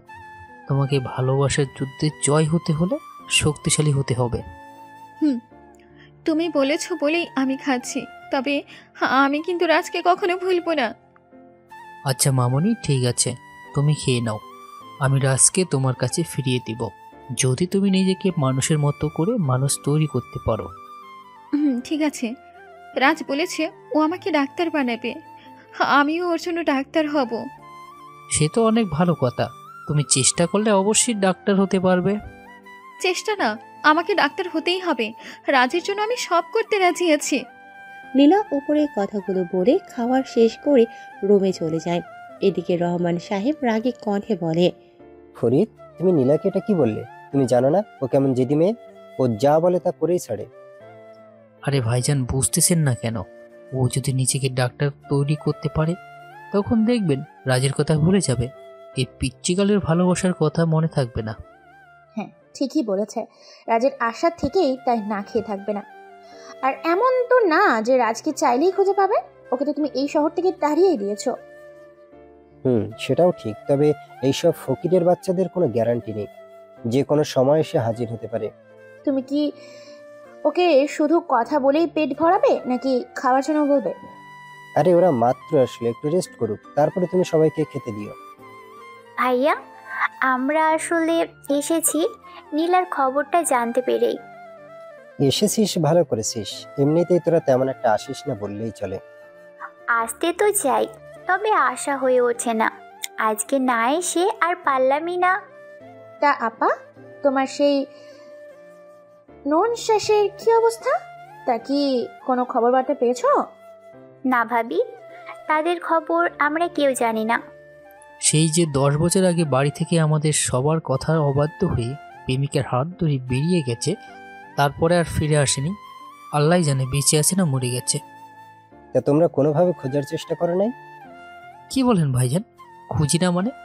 আমরা সবাই আজও তাকে খুঁজে বেড়াই, তবে দেখা মেলে না। বোনটা চলে যাবার পর মা মারা গেল, বাবার শরীরটাও খুব একটা ভালো থাকে না। একটি মাত্র মেয়ের ছবি বুকে নিয়ে পড়ে থাকে। ছেলেমেয়েরা বাবা মায়ের এই ভালোবাসাটা না বুঝে অবৈধ প্রেমের ফাঁদে জীবনটা শেষ করে দেয়। আমার মেয়েকে এমন করতেই দিব না। ভাইজান, এসব নীলার সামনে না বলাই ভালো। ও ছোট মানুষ, ধীরে ধীরে বুঝে যাবে কোনটা ভালো আর কোনটা মন্দ। তা ঠিক বলেছ। আচ্ছা যাও, গিয়ে ফ্রেশ হয়ে নাও। এই রবি, গাড়ি বের কর, অফিসে যাব। রহমান সাহেব অফিসে চলে যায়। এদিকে রাজ ওর বাবা মায়ের সাথে কক্সবাজার চলে আসে। খুব কষ্টে রাজের বাবা একটা বাসায় ব্যবস্থা করে। রহিমা, আমি তোমাদের জন্য এর থেকে ভালো থাকার জায়গার ব্যবস্থা করতে পারলাম না। আমরা মাথা গোজার স্থান পেয়েছি, হেঁটেই অনেক। এখন একটা কাজের ব্যবস্থা হলেই হয়। ছেলেকে স্কুলে ভর্তি করাতে হবে। দেখি আমি বাইরে গিয়ে কোনো একটা কাজের সন্ধান করতে পারি নাকি। ঠিক আছে, ঘরে খাওয়ার মতন কিছু নেই যে তোমাকে রান্না করে দিব। তুমি কোনো চিন্তা করিও না, ছেলে একটু ঘুমাক, আমি বাইরে থেকে ঠিকই খাবার নিয়ে আসবো। আচ্ছা, সাবধানে যেও। ঠিক আছে, তোমরা সাবধানে থেকো, আমি আসি। রফিক মিয়া উপরের কথাগুলো বলে কাজের সন্ধানে বেরিয়ে পড়ে। দুপুর গড়িয়ে সন্ধ্যা হয়ে আসে, তবুও কোনো কাজের সন্ধান পায় না। অনেকের দুয়ারে দুয়ারে ঘুরেও কাজ না পেয়ে হতাশা হয়ে খালি হাতে বাসায় ফিরে আসে। প্রিয় মানুষটাকে এভাবে হতাশ হয়ে বাসায় ফিরতে দেখে রহিমা বেগম বলে, এমন মনমরা হয়ে আছো কেন? কাজের খোঁজ করতে পারো নাই মনে হয়। কত জায়গায় কত মানুষের দুয়ারে দুয়ারে ঘুরলাম, কেউ একটা কাজ দিল না। এখন তাহলে কি হবে? ছেলেকে তাও দোকান থেকে পাউরুটি এনে খাইয়ে শান্ত করিয়েছি, রাতে কি খেতে দিব? আমি এক হতভাগা বাবা, যার ক্ষমতা নেই ছেলের মুখে খাবার তুলে দেবার।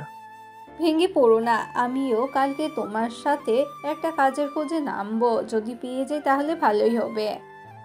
সুখের আশায় দিয়ে তোমাকে আমার ঘরে এনে সারা জীবন শুধু কষ্টের সাগরে ডুবিয়ে রাখলাম, কখনো এক চিলতে সুখের ছোঁয়া দিতে পারলাম না। পারলে আমাকে তুমি মন থেকে ক্ষমা করে দিও। কেতো না, এটা আমাদের কপালের লিখন। তুমি চাইলেই তো আর বদলাতে পারবে না। এখন অতীত না ভেবে সামনের দিকে ভাবো। আমরা কষ্ট করে এ পর্যন্ত এসেছি, এখন ছেলেকে মানুষের মতন মানুষ গড়তে পারলেই হলো। ছেলের আশা নিয়েই তো বেঁচে আছি। আমার ছেলেটাকে লেখাপড়া করিয়ে মানুষের মতো মানুষ করতে পারলেই বাবা মা হিসাবে সফল। এভাবে ওদের মাঝে আরো অনেক কথা হয়। রাতে রফিক সাহেব হাতের আংটিটা বিক্রি করে দোকান থেকে কিছু চাল আর প্রয়োজনীয় সদাই নিয়ে আসে। স্বামীর হাতে বাজার দেখে রহিমা বেগম জিজ্ঞেস করে, কি ব্যাপার রাজের আব্বু, তোমার কাছে টাকা ছিল না, তাহলে এসব কি করে আনলে? তোমার আর ছেলের মুখের দিকে তাকাতে আমার খুব কষ্ট হচ্ছিল। যাদের মতো মুখটা ক্ষুধের তাড়নায় কেমন মলিন হয়ে আছে। তোমার চেহারা মনে হয় উজ্জ্বল হয়ে আছে, তাই না? আমি তো বাবা, শত কষ্ট বুকে চাপা দিয়ে রাখতে পারি, তোমরা তাই। এসব বাদ দিয়ে বলো, এগুলো কি করে আনলে? এই যে তোমার প্রথম দেখাই তুমি যে আংটিটা আমাকে দিয়েছিলে সেটা বিক্রি করে এগুলো নিয়ে আসলাম। টাকা হলে এমন আংটি অনেক কেনা যাবে। তাই বলে তুমি আমার দেওয়া উপহারটা বিক্রি করে দিবে? টাকা হলে কি ওই আংটিটা ফিরে পাবে? রহিমা বেগমের কথায় কোনো জবাব না দিয়ে পারে না রফিক মিয়া। চুপচাপ দাঁড়িয়ে আছে। রহিমা বেগম কানের দুলজোড়া খুলে স্বামীর হাতে দিয়ে বলে, তুমি ওই দুলজোড়া দিয়ে আংটিটা ফিরিয়ে আনো। দেখো রহিমা, আমি জীবনে তোমাকে ভালো কিছু দিতে পারিনি। অনেক কষ্টের পর এই এক জোড়া কানের দুল বানিয়েছিলাম, সেটা এইভাবে বিক্রি করতে পারবো না। তুমি পুরুষ বলে কি সব সময় নিজের স্বার্থকে লুকিয়ে রাখবে? আর কত বলি হবে আমাদের জন্য? আমি তোমার স্ত্রী, আমারও তো তোমার কষ্টের ভাগী হওয়ার অধিকার আছে, তাই না? যেদিন বাপের বাড়ি থেকে আমার হাত ধরে বেরিয়ে এসেছো সেদিন থেকে তো স্যাক্রিফাইস করেই চলেছো। আর কত? তুমি দেখো, একদিন আমাদের জীবনও সুখী আসবে। আল্লাহ আমাদের কেউ দুঃখের আগুনে পুড়িয়ে সুখের পানি দিয়ে ধুয়ে শান্ত করবে। আল্লাহ ভরসা। এখন যাও, গিয়ে রান্না করো, ছেলে আমার না খেয়ে আছে। আচ্ছা ভালো কথা, রাজকে দেখছি না যে। বিকেলে বলো একটু বাইরে হেঁটে আসবে। তুমিও না, ও ছোট একটা বাচ্চা, ও এখানের কি চিনে? ওকে একা বাইরে যেতে দিচ্ছ? আমার তো খেয়ালই ছিল না। তুমি একটু বাইরে গিয়ে দেখো তো রাজ কোথায় গেল। আসলেই তোমাদের বুদ্ধি হাঁটুর নিচে। ছেলেকে এইভাবে একা ছেড়েছ, আমি দেখছি রাজ কোথায় আছে। আচ্ছা যাও গিয়ে দেখো। রফিক মিয়া রাজকে খুঁজতে বাইরে চলে আসে। এদিকে রাজ হাঁটতে হাঁটতে বাসা থেকে বেশ খানিকটা দূরে চলে আসে। এখন বাসায় যাওয়ার রাস্তা আর খুঁজে পাচ্ছে না। পথের ধারে দাঁড়িয়ে আছে। রফিক সাহেব খুঁজতে খুঁজতে রাজের দেখা পায়। ছেলেকে বুকে নিয়ে কপালে চুমু দিয়ে বলে, রাজ, এইভাবে আর একা বাইরে আসিস না। এখানে তুই নতুন, কিছুই তো চিনিস না। আমি হাঁটতে হাঁটতে কখন যে এত দূরে চলে এসেছি বুঝতেই পারিনি। তা তুই এইদিকে কেন এসেছিস বাপ? আসলে আমি দেখছিলাম এখানে স্কুল কোথায় আছে, আমাকে তো পড়ালেখা করতে হবে। আই বাপ, আমি তোকে স্কুলে ভর্তি করিয়ে দিব। এখন চল বাসায় যাই। তারপরে ওরা বাসায় চলে আসে। রাজকে দেখেই ওর মা একটা থাপ্পড় দিয়ে কান্না করতে থাকে। মায়ের সাথে ছেলের চোখেও পানি। তুই কেন এভাবে দূরে গিয়েছিস? তুই জানিস না তোকে ছাড়া আমরা অসহায়। তোকে ছাড়া বেঁচে থাকাটাই আমাদের মৃত্যুর সমান। মা কেঁদো না, এই যে আমি এসে গেছি, আর কোথাও যাব না। হ্যাঁ, আর একটা কথাও যাবি না বলে দিলাম। আচ্ছা মা, ঠিক আছে, আমি আর একা কোথাও যাব না। এবার একটু হাসো, তোমার হাসি মাখা মুখটা বড্ড মিস করি। আমার পাগল ছেলে। হে রাজের আব্বু, তোমরা গিয়ে পার্টি পেতে বসো, আমি খাবার দিচ্ছি। সারাদিন তো দানা পানি মুখেও দেওনি। তুমি আগে কাজ শেষ করো, তুমিও তো সারাদিন কিছুই খাওনি। আচ্ছা ঠিক আছে, তোমরা বসো, আমি আসতেছি। তারপর বাপ ছেড়ে পাটি পেতে বসে থাকে। কিছু সময় পর রহিমা বেগম ডিম ভাজি করে ভাত নিয়ে আসে। সবাই মিলে মজা করে খেয়ে নেয়। সকালে ছেলেকে বাসায় রেখে দুজনে আবারও কাজের সন্ধানে বেরিয়ে পড়ে। অনেক খোঁজে দুজনের জন্য একটা হোটেলের কিনারে কাজ পায়। আর রহিমা বেগম রান্না করে দেবে। বিনিময়ে দুজন 3 বেলা খাওয়া আর সাথে কিছু টাকা পাবে। হোটেলের মালিক অনেক ভালো। ওরা সারাদিন কাজ করে সন্ধ্যার সময়। সাহেব, আমাদের কয়টা পর্যন্ত ডিউটি করতে হবে? তোমাদের দুজনের ডিউটি সকাল 8টা থেকে সন্ধ্যা 6টা পর্যন্ত। আজকে তোমাদের ডিউটি শেষ। ধন্যবাদ স্যার, আপনি আমাদের কাজে রেখে অনেক উপকার করেছেন। আমাকে ধন্যবাদ দিতে হবে না, আমি তোমাদের কাজে রেখেছি। তোমরা কষ্ট করে কাজ করে টাকা নিবে। আর হ্যাঁ, রাতের খাবার তোমরা বাসায় নিয়ে যেতে পারো। ধন্যবাদ স্যার। একটা কথা বলতাম, রাগ করবেন না তো? হ্যাঁ বলো, কি বলতে চাও? যদি আমাদের দুজনের কাউকে কিছু টাকা অগ্রিম দিতেন তাহলে খুব ভালো হতো। আসলে আমার ছেলেকে স্কুলে ভর্তি করাবো তো। তোমাদের উপকার করলে এ একটা সমস্যা, বসতে দিলে শুতে চাও। আচ্ছা স্যার, থাক, টাকা লাগবে না, আপনি আমাদের কাজে রেখেছেন, এটাই অনেক। আসসালামু আলাইকুম। উপরে কথাগুলো বলে রফিক মিয়া তার স্ত্রীকে নিয়ে বের হতে নিলে হোটেল মালিক নিজাম সাহেব ডেকে বলে, এই যে রফিক মিয়া, একটু শুনে যাও। হ্যাঁ স্যার, বলেন। তোমাদের দেখে কথাবার্তায় আমার ভালোই মনে হয়েছে। এই নাও 5,000 টাকা, ছেলেকে ভালো স্কুলে ভর্তি করিয়ে দিও। স্যার, আপনাকে ধন্যবাদ দিয়ে ছোট করব না। আপনি আমাদের কত বড় উপকার করলেন, যেটা বলার বাইরে। আর শোনো রফিক, আমি কিন্তু আমার যেই কর্মচারী ছেলে মেয়ে পড়াশোনায় ভালো, তাদের খরচ দিই। স্যার, আল্লাহর রহমতে আমার ছেলে আগে স্কুলে ছিল, সেই স্কুলের টপার। এখন আল্লাহ ভরসা, এখানে কি করবে? তাহলে তো ভালো। তোমার ছেলে প্রথম পরীক্ষায় যদি সবার মাঝে ভালো করতে পারে, তাহলে ওর সব খরচ আমি চালাবো। ধন্যবাদ, দেখা যাক আল্লাহ কি করে। উপরে কথাটা বলে ওরা খুশি মনে চলে যায়। বাড়িতে গিয়ে দেখে রাজ বই নিয়ে পড়তেছে। বাজান, তোকে অনেক কষ্ট দিয়ে ফেললাম তাই না রে? না মা, কিসের কষ্ট? তোমরা যে কষ্ট করতেছো সেটার তুলনায় এটা তো কিছুই না। আল্লাহ হয়ে একদিন আমাদের সব কষ্ট দূর করে দিবে। আর শোন, তোকে অনেক ভালো করে পড়তে হবে। হ্যাঁ বাবা, তোকে এখানকার স্কুলেও টপ করতে হবে, তাহলে আমাদের সাহেব তোর লেখাপড়ার সব খরচ দেবে। আব্বু, তুমি তাকে বলে দিও আমার পড়াশোনার খরচের টাকা যেন সে গুছিয়ে রাখে, কেননা টাকা তো আমি নিয়েই ছাড়বো। আগে ভালো রেজাল্ট করো, তারপর বলবো। এভাবে ওদের মাঝে আরো অনেক কথা হয়। 2 দিন পরে রফিক মিয়া হোটেল থেকে ছুটি নিয়ে রাজকে পাশের একটা স্কুলে ভর্তি করিয়ে দেয়। তো রাজের স্কুল আর ওদের হোটেলের কাজ ভালোই চলছিল। দেখতে দেখতে রাজের প্রথম পরীক্ষা শেষ হয়ে রেজাল্ট বের হয়। রাজ সবার থেকে ভালো করে। সেটা শুনে হোটেল মালিক রাজের পড়াশোনার খরচ দেওয়া শুরু করে।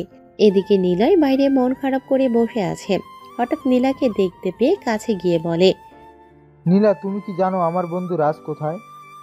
আমার সাথে প্রেম করার অপরাধে রাজের পরিবারকে আবু শহর ছাড়া করেছে। কি বলো? তা রাজ এখন কোথায় আছে সেটা তুমি কি জানো? রাজ কোথায় আছে সেটা যদি জানতাম তাহলে আমি তো ওর কাছে ছুটেই যেতাম। আমার বন্ধুকে মানা করেছিলাম তোমার সাথে প্রেম না করতে, ও আমার কথা শোনেনি। দেখেন নীলর ভাই, আমি রাজকে প্রচণ্ড ভালোবাসি আর সারা জীবন ভালোবেসেই যাব। সে দেখা যাবে। তোমার ভালোবাসা আমার বন্ধুর জন্য কতদিন থাকে? এই নীলা চৌধুরী যেটা একবার বলে সেটা সারা জীবন মনে রাখে। রাজের নাম আমি পাথরে লিখিনি যে মুছে যাবে, ওর নাম আমি হৃদয়ে লিখেছি, যা কখনো মুছবে না। তুমি কখনো কি রাজ কোথায় আছে খুঁজে দেখেছো? আমি ছোট মানুষ, কি করে খুঁজবো রাজ কোথায় আছে? তবে রাজের অপেক্ষায় দিনগুনি। এই তো চোখ বন্ধ করলেই মনে হয় রাজ আমার আশেপাশেই ছায়া হয়ে আছে। আল্লাহ জানে, যেন তোমাদের ভালোবাসাকে কবুল করে। আচ্ছা তুমি যাও, রাজের সম্পর্কে কিছু জানতে পারলে তোমাকে জানাবো। ঠিক আছে ভাইয়া, আমি তাহলে আসি। নীলা সেখান থেকে চলে যায়। এদিকে দেখতে দেখতে অনেক দিন চলে যায়। রাজ এখন কলেজ জীবন শেষ করে ভার্সিটি লাইফে পা দিয়েছে। পাশাপাশি একটা জব করে, যে জবের কথা কেউ জানে না, এমনকি রাজের বাবা মাও জানে না ও কি জব করে। রাজ অনেক রাত পর্যন্ত কাজ করে ঘুমিয়েছে। সকালে ওর মা ডাকে, এই রাজ, রাজ ওঠ বাবা। আম্মু, আর একটু ঘুমায় না? ঘুমাও, আরো বেশি করে ঘুমাও, তাহলে আর কষ্ট করতে ভার্সিটিতে যেতে হবে না। এই রে, আমার তো আজকে ভার্সিটি যেতে হবে। আম্মু, কয়টা বাজে? সে আর জেনে লাভ কি বাবা, তুই তো বললি আরো কিছু সময় ঘুমাবি, ঘুমা। আম্মু বলো না কয়টা বাজে? কটা বাজে মানে?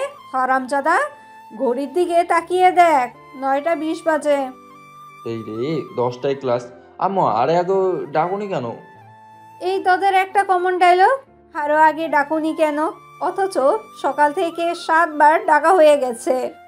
আমার লক্ষ্মী আম্মু, রাগ কর না, আমি তোমার বাবা লাগি তো। এমন করে পামনা দিয়ে জাগিয়ে রেডি হ, তোর বাবা সেই কখন হোটেলে গেছে। রাজ আর কথা না বলে দৌড়ে ওয়াশরুমে চলে যায়। রাজের বাবা এখন একাই হোটেলে কাজ করে, ম্যানেজার পদে। রহিমা বেগমকে রাজ কাজ করতে দেয় না। ওরা একটা ফ্ল্যাট বাসা কিনেছে, সেখানেই থাকে। রাজ নাস্তা করে পছন্দের বাইকটা নিয়ে সোজা ভার্সিটি চলে আসে। রাজ ওর বন্ধুর কাঁধে থাপ্পড় দিয়ে বলে, এই হারামজাদা, তোরা ভার্সিটিতে এসেছিস অথচ আমাকে ডাকিসনি কেন? হ্যাঁ মামা, আমাদের তো খাইয়া কাম নাই, এত সকালে ফোন দিয়ে তোমার ডেকে ঠাপ্পুর খাই। দেখ না দোস্ত, আজকে ঘুম থেকে উঠতেই দেরি হয়েছে বলে আমার এত এত কথা শোনালো। শোনাবেই তো, আমি আন্টিকে আরো বলে দিব তাড়াতাড়ি যেন তোকে একটা বিয়ে করায়। মামা, তুই এই কথাটা বলে আমার কলিজায় আঘাত করলে। তুই জানিস না, পৃথিবীর সব সুন্দরী মেয়েকেও যদি এনে দেয়, তবু আমি আমার ছোট্টকালের পরীকে ছাড়া বিয়ে করব না।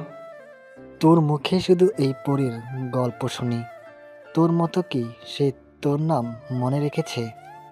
মামা, আমার নীলা আমার না হয়ে কারো হতেই পারে না, ও আমাকেই ভালোবাসে। না জানি দেখা হলে বলে আমি অনেকের আম্মু। এই শালা, একদম ফালতু কথা বলবি না। নীলা এমনটা কখনোই করবে না, নীলা শুধু আমার।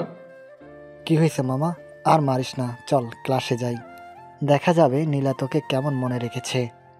তোরা দেখিস, আমাদের প্রেমের গল্প সবার মুখে মুখে থাকবে। তারপরে ওরা সবাই ক্লাসে চলে যায়। এদিকে নীলা ঢাকা মেডিকেল কলেজে ভর্তি হয়েছে। নীলা কলেজ থেকে বাসায় ফিরে, আম্মু, তোমাকে বলেছিলাম না আমার জন্য একটা নতুন গাড়ি কিনতে। আমাদের এত এত নতুন গাড়ি থাকতে আবার কোনো নতুন গাড়ি কিনতে হবে? তুমি জানো না আমার পুরনো গাড়ি পছন্দ না। আমি পরের মেয়ে, আমাকে বলে লাভ নেই। তুই তোর বাবাকে বল গিয়ে গাড়ি কেনার কথা। আসুক আজকে আপু, আমি কালকেই নতুন গাড়ি কিনে দিতে বলবো। নীলার কথা শুনে নীলার বাবা দরজা দিয়ে ভেতরে প্রবেশ করতে করতে বলে, আমার মামুনির জন্য কালকে গাড়ি কেন কিনতে হবে? আমি তো আজকে নতুন গাড়ি নিয়ে এসেছি। কোথায় আমার নতুন গাড়ি? আবু তুমি বলো। এই নে চাবি, তোর জন্য নতুন গাড়ি বাইরে দাঁড়িয়ে আছে। এই তো আমার সুইট ড্যাডি। নীলা চাবিটা নিয়ে দৌড়ে বাইরে চলে আসে আর গাড়ি থেকেই খুশি হয়ে চড়ে বসে। গাড়ি নিয়ে বেরিয়ে পড়ে পুরো শহর ঘুরতে, সাথে কিছু বান্ধবীকে নিয়ে নেয়। এদিকে মেয়ের জন্য গাড়ি কেনায়। তুমি কিন্তু আদর দিয়ে দিয়ে মেয়েকে মাথায় তুলছো, কি দরকার ছিল নতুন করে গাড়ি কিনে আনার? তুমি চুপ থাকো, আমার একটি মাত্র মেয়ে, মেয়ের শখ যদি পূরণ করতেই না পারি তো এত এত টাকা পয়সা কি কাজে আসবে? মেয়েকে বেশি করে মাথায় তুলো, একদিন ঠিকই তার মাসুল গুনতে হবে। তোমাকে জ্ঞান দিতে হবে না, আমি আমার মেয়েকে ভালো করে চিনি। তুমি বরং আমার জন্য পানি নিয়ে আসো, গলাটা বেশ শুকিয়ে আছে। ঠিক আছে, তুমি বসো, আমি এক্ষুনি নিয়ে আসছি। রাশিদা বেগম পানি আনতে চলে যায়। কিছু সময় পরে পানি এনে দেয়। রহমান সাহেব পানি খেয়ে রুমে চলে যায়। এদিকে নীলার বান্ধবীরা সবাই বায়না করে নতুন গাড়ি কেনার কারণে তাদের ট্রিট দিতে হবে। তো কি আর করা, বেচারি নীলা সবাইকে রেস্টুরেন্টে নিয়ে পেট ভরে খাইয়ে বাসায় চলে আসে। রহমান সাহেব সোফায় বসে পত্রিকা পড়তেছিল। এমন সময় মেয়েকে বাসায় ঢুকতে দেখে বলে, নীলা, গাড়ি কি তোমার পছন্দ হয়েছে? হ্যাঁ বাবা, গাড়িটা একদম আমার মনের মতো হয়েছে। তুমি কিভাবে জানলে আমি এমন গাড়ি পছন্দ করি? মেয়ের বাপ আমি, মেয়ের কি পছন্দ অপছন্দ সেটা তো জানতে হবেই। এই পছন্দ অপছন্দের ব্যাপারটা সব সময় মনে রাখো। আমি ডুবে গেলাম। নীলা রুমে চলে আসে আর রাজের ছোটবেলার ফটোটাতে একটা কিস করে ওয়াশরুমে যায়। নীলার এটা প্রতিদিনের রুটিন। বাইরে যাওয়ার সময় ফটোতে কিস করবে, আবার বাসায় ফিরে ফটোতে কিস করবে। নীলা ফ্রেশ হয়ে মায়ের সাথে দুষ্টুমি করতে ব্যস্ত হয়ে পড়ে, কেননা রাশিদা বেগম কাজের মেয়ের সাথে রান্নাঘরে আটা দিয়ে কাজ করতেছিল। নীলা গিয়ে আটা দিয়ে দুষ্টুমি করে। নীলা, ছোট্ট বাচ্চাদের মতো এসব কি শুরু করেছিস বলতো? দেখ আটা দিয়ে কি করলে। আমি তো ছোট বাচ্চাই, তোমরা না বলো আমি তোমাদের কাছে সব সময় ছোটই থাকবো। আজকে বিয়ে দিলে কালকেই নাতি নাতির মুখ দেখবো, আর তুই বলছিস ছোট বাচ্চা? আম্মু, তুমি ভালো করেই জানো আমি রাজকে ছাড়া কাউকে বিয়ে করব না, তাই বিয়ের নাম আমার সামনে নিবে না। নীলা ওপরের কথাগুলো বলে রাগ দেখিয়ে রান্নাঘর থেকে চলে যায়। এদিকে রাশিদা বেগম বলে, যতই রাগ দেখাস, রাজের সাথে তোর বিয়ে কখনো হবে না। সেটা তোর হিটলার বাপই হতে দিবে না। সেটা আমি দেখে নেব। তোমরা কি করে আমার থেকে রাজকে ছিনিয়ে নাও। তোর সামনে রাজ কখনো আসবে না। তোর কি মনে হয় রাজ তোর মতো পাগল? এখনো তোকে মনে রেখেছে? আসবে মা, রাজকে আমার সামনে আসতেই হবে। আমিও যেমন ওর জন্য পাগল, রাজও ঠিক আমার জন্যই পাগল। দেখো গা। বেঁচে থাকলে তো দেখতে পাবোই। নীলা আর কিছু না বলে সেখান থেকে চলে যায়। এদিকে রাজ রকির সাথে ঘুরতে যায় সমুদ্রের তীরে। রাজ দূরে একটা মেয়ে দেখে রকিকে বলে, দোস্ত, তোর জন্য ওই মেয়েটা অপেক্ষা করতেছে মনে হয়। আমার জন্য কেন অপেক্ষা করবে? আমার তো মনে হয় সুন্দরী তোর জন্য অপেক্ষা করতেছে। আমি শুধু আমার নীলার, তুই যেহেতু সিঙ্গেল তাই তুই গিয়ে প্রেম কর যা। ওরা দুজনে কথা বলতে বলতে ওই মেয়ের কাছে গিয়ে কথা বলার ট্রাই করে। হাই। হ্যালো, আপনাদের তো চিনলাম না। চিনলে কি হবে কথা বলতাম? আসলে আমার বন্ধু তোমাকে প্রথম দেখায় ভালোবেসে ফেলেছে। বাহ, চেনা নাই জানা নাই, প্রথম দেখায় ভালোবেসে ফেললেই হলো নাকি? তা আমি কি করতে পারি? তুমিও আমার বন্ধুকে ভালোবাসো, তাহলেই হলো। আপনি বললেই তো হবে না, আমারও তো তাকে পছন্দ হতে হবে, তাই না? সমস্যা নাই তো, তুমি ওর সাথে কথা বলে দুজনের সম্পর্কে ভালো করে জানো, তারপরে না হয় সিদ্ধান্ত এনো। আমার বন্ধু অনেক ভালো পোলা, ধরতে গেলে লাখে একটা। কিন্তু মিস্টার, আমার তো কোটিতে একটা লাগবে। সমস্যা নাই, তোমার সাথে রিলেশন করতে করতে পৃথিবীর সব ছেলের মাঝে ও শুধু তোমার হয়েই থাকবে। আপনি কি জানেন আপনি কার সাথে কথা বলতেছেন? না জানলে তো সোজা বিয়ের প্রস্তাব পাঠিয়ে দিতাম। ওই যে একটা ছেলেকে দেখতেছেন দাঁড়িয়ে কথা বলতেছে। হ্যাঁ, দেখে তো ভালোই মনে হচ্ছে। উনি পুলিশ অফিসার, আমার স্বামী। কি, তোমাকে দেখে তো মনে হচ্ছে না তুমি বিবাহিত। ঠিক আছে, তাহলে আমি আমার স্বামীকে ডাকি, সে এসে বিয়ের কাবিননামা দেখাবো নে। এ বন্ধু চল, তোর কপালে ভালোবাসা নেই। ম্যাডাম আমাকে মাফ করে দিয়েন, বন্ধুর জন্য মেয়ে পড়াতে এসে নিজেই বিপদের মুখে। রাজ উপরের কথাগুলো বলে দৌড়ে চলে আসতে নিলে নিধি ডেকে হাসতে হাসতে বলে, এই যে মিস্টার, দৌড়াতে হবে না, আমি আপনাদের সাথে মজা করলাম, এদিকে আসেন। সত্যি মজা করছেন তো? হ্যাঁ মজা করছি, ওনাকে আমি চিনিই না, তাছাড়া আমার বিয়েও হয় নাই আর আমি প্রেমও করি না। তাহলে তো ভালোই হলো, আমার বন্ধুর সাথে প্রেম করো। দেখি কয়েকদিন কথা বলে আপনার বন্ধু কেমন মানুষ। সে তোমার যত ইচ্ছে কথা বলো, ফলাফল ভালোই হবে। আমি তো আমার বন্ধুকে চিনি। এই রাজ, তুই ওদিকে যা, আমরা একটু কথা বলি, আমাদের একটু একা থাকতে দে। এই জন্যই তো বলে পার হয়ে বুড়া লাথি বুড়া যায় ভাসতি ভাসতি। প্রেম হতে না হতে বন্ধু তুমি কে? আহ বন্ধু, রাগ করিস কা, আমি একটু প্রেমটা করে নিই, তারপর তোকে পেট ভরে খাওয়াবো। আচ্ছা যা, খাওয়াতে যখন চাইলি তখন আর কি করার, এই পেটের জন্যই তো বেঁচে আছি। তারপর ওরা দুজনে একটু দূরে গিয়ে কথা বলে। নিধির রকিকে খুব ভালো লাগে, সব কথা বলে, নাম্বার আদান প্রদান করে বলে, দেখো রকি, আমি এখানে পরিবারের সাথে ঘুরতে এসেছি, আমি ঢাকায় থাকি আর ওখানেই পড়ালেখা করি। তো কি হয়েছে, আমিও না হয় তোমার টানে ঢাকায় চলে আসবো। আচ্ছা এসো, রাতে ফোনে কথা হবে, আমি এখন আসি, সবাই অপেক্ষা করতেছে। যাবে, তবে একটা দিয়ে গেলে ভালো হতো না? এই যে মিস্টার, প্রেমটা সবে মাত্র শুরু হয়েছে, তাই মাঝ পথেই ভেঙে দেওয়ার চেষ্টা করেন না। বাবুনি, আমি তো মজা করছি। নিধি আর কিছু না বলে চলে যায়। এদিকে রকি রাজের কাছে এসে খুশি মনে বলে, মামা, আমাদের তো প্রেম হয়ে গেছে, একে বলে যদি থাকে নসিবে আপনি আপনি আসিবে। সমুদ্রের তীরে তো আসতেই চাইছিলে না, আমি জোর করে আনলাম বলেই প্রেমের স্বাদটা পেলি। তো মামা, ট্রিট কখন দিবা? ট্রিট না হয় দিব, কিন্তু মামা মেয়ে তো ডাকা, আমার সাথে তো দেখা কম কম হবে। তো কি হয়েছে, একেবারে বিয়ে করে নিয়ে আসবি, তাহলেই তো হলো। চল তোকে ট্রিট দিই। চল। আমার প্রেমের শুরুটা যে কবে হবে আল্লাহ জানে। হবে মামা, হবে। এভাবে ওরা কথা বলতে বলতে একটা রেস্টুরেন্টে চলে আসে।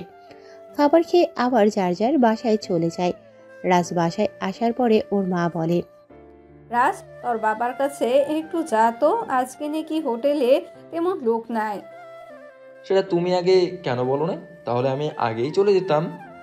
তোর বাবা মাত্র ফোন করে বলল, যা বাপ, একটু তাড়াতাড়ি যা, নিজাম ভাই আমাদের জন্য অনেক করেছে। হ্যাঁ মা, যেটা একজন কাছের মানুষও করে না, সে অপরিচিত হয়ে যেটা করেছে সেটা ভোলার মতো না। তার যদি মেয়ে থাকতো আমি তোকে তার সাথে বিয়ে দিতাম। আম্মু, এই কথাটা মনের ভুলেও মুখ থেকে বের করবে না। আমি নীলাকে ছাড়া কাউকে বিয়ে করব না। রাজ উপরে কথাগুলো বলে বাইরে চলে যায়। এদিকে রহিমা বেগম দাঁড়িয়ে থেকে বলে, ছেলে আমার হাসলে পাগল, এত বছর পার হয়ে গেছে তবুও নীলাকে ভুলতে পারেনি। এদিকে রাজ হোটেলে এসেই একটা সিঙ্গারা নিয়ে খাওয়া শুরু করে, যেটা দেখে ওর বাবা বলে, রাজ, এটা কেমন ব্যবহার? তুই কথা না বলে খাওয়া শুরু করেছিস। ওহ রফিক, থামো তো, ওর সাথে কোনো এমন করতেছিস? এই রাজ, তোর যে কয়টা মন চাই খা, সমস্যা নাই। চাচু দেখো না, আমি তোমার হোটেলে এসে এই একটা সিঙ্গারাই তো খাই, তো আব্বু কেমন করে? তোর বাপের কথাই কিছু মনে করিস না, আয় আমার পাশে বস। দেখেছো আব্বু, তুমি আমার বাবা হয়ে যেই সম্মান না দিলে সেটা আমার চাচু দিল। ভাইজান, তুমি কিন্তু ওকে লাই দিয়ে দিয়ে মাথায় তুলে ফেলেছো। উঠলে আমার মাথা উঠবে, তোর সমস্যা তাতে কি? তুই তোর কাজ কর। বাবা রাজ, তার দিনকাল কেমন চলছে? তোমার মতো চাচু যারা আছে সে কি ভালো না থেকে পারে? এভাবে ওদের মাঝে আরো অনেক কথা হয়। রাত যেটুকু পারে সবার কাছে সাহায্য করে। রাতে বাবা ছেলে একসাথে বাড়িতে আসতে নিলে নিজাম সাহেব ডেকে বলে, রাজ, এই ব্যাগটা নিয়ে যা। আচ্ছা চাচু, ঠিক আছে। তারপরে ওরা বাপ বেটা বাসায় চলে আসে। এভাবে দেখতে দেখতে কেটে যায় আরো অনেকগুলো দিন। রাজের অনার্স শেষ হয়ে যায়। রাজের চাকরিও প্রমোশন পায়, তবে সেটা কাউকে বলে না। একদিন রাজ ওর স্যারের সাথে কথা বলছে। রাজ, তুমি অনেকগুলো কেস সমাধান করেছো, যেটা সমাধান করা এতটাও সহজ ছিল না। স্যার, সব কিছু আপনার জন্য হয়েছে। আপনি আমাকে এভাবে সাপোর্ট না করলে আমি কিছু করতে পারতাম না। তাই তো তুমি আমার সবচেয়ে পছন্দের মানুষ। রাজ শুনো, আমাদের কাছে ঢাকা থেকে সাহায্য চেয়েছে। ঢাকা থেকে কেন সাহায্য চাইবে? আসলে ওখানে রহমান নামের নাকি একজন কালো টাকার মালিক আছে, যাকে আজ পর্যন্ত কেউ হাতে নাতে ধরতে পারেনি। অনেক মিশন ফেলেছে, তবে সবাই তার বাসা থেকে শূন্য হাতেই ফিরেছে। রাজ রহমান নামটা শুনে আবারও জিজ্ঞেস করে, কেননা এই নামটা যে ওর কাছে সবচেয়ে চেনা নাম, যে নামটা শুনলে পায়ের রক্ত মাথায় উঠে যায়। স্যার, আপনি কি নাম বললেন? রহমান চৌধুরী।